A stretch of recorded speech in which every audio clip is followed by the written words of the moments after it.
Today is a truly miserable day. It's freezing cold, raining, snowing a little bit. I got the beginnings of a cold coming on. It's so horrible my dog didn't want to come out with me today. And so I think today is the perfect day to attempt the Guarnere challenge. Now Bill famously said if you wanted to know what it was like in Bastogne, go out into your yard. I don't have a yard, so I'm out in the forest. On the most miserable, cold, horrible day of the year, dig a hole and sit in it for a couple of weeks. Well, the ground's not frozen. I don't know how the roots are. It's not like the Bois Jacques. It's a good few degrees warmer, and I have a real spade, not an e-tool. But let's give it a go anyway. No, nice and rooty.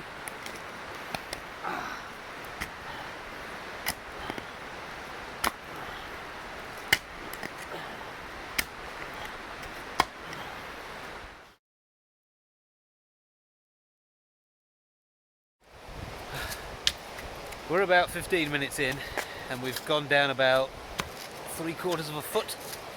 Generally it takes 2 men to dig a good foxhole, isn't that right, son? What? I said generally it takes 2 men to dig a good foxhole. Yeah. Yeah, how's those roots working out for you? Just amazing.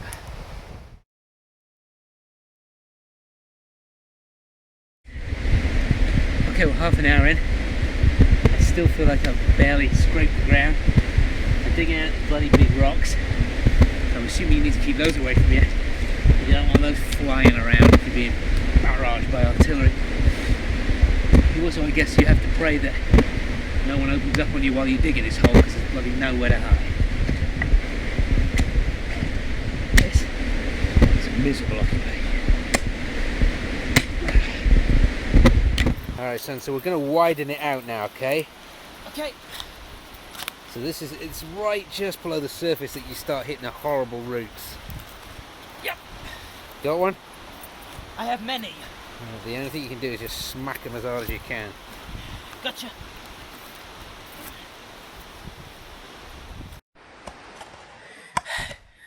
Mate, Dad, are they really making these things when people are trying to kill them?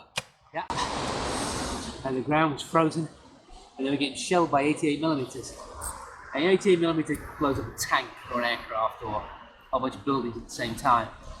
And the Germans moved as close as they could, lowered the trajectory like that, and fired them point blank at these guys. But not only that, they had something called tree bursts as well, Marv. So these things would fire, and they could detonate above in the tree line, which then just sent shards of these pine trees, these razor-sharp pine trees, falling down. The only way to escape that, well, the only way to protect yourself from that, is to hug trees like that, so that the shards came down and missed you. I mean, this is freaking easy. It gets trickier as it gets deeper, doesn't it? Really does. You know, I've often wondered why they use those e-tools with the short handle, and now I've figured it out finally. It's so that you can actually get into the hole and dig it from the bottom out, and you don't have to stand on the side like that.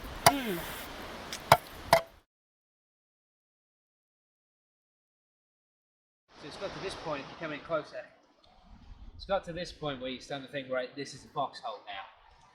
But then what you got to do is, you got to imagine shells coming in and you're diving for cover, even though we've built it up with some logs and stuff that we found.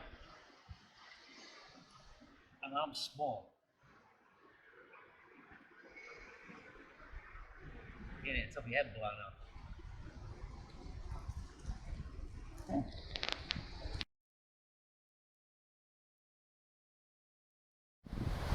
Okay, this is pretty much exactly an hour in to what we're doing here. We managed to get some logs all the way around, anything we could find. I've stuck mud in there, just anything to create a barrier and to make the hole deeper. How's it going, son? It's going alright. Alright, quick duck down as quick as you can.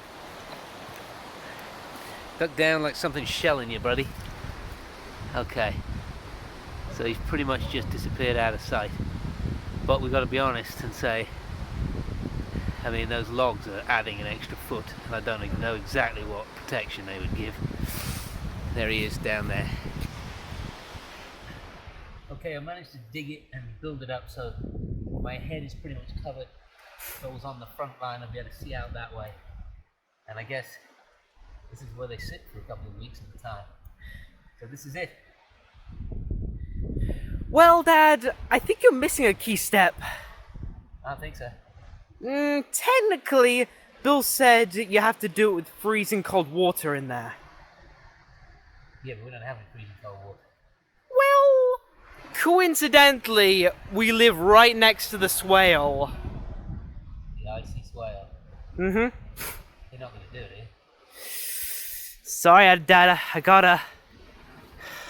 Okay. Ah!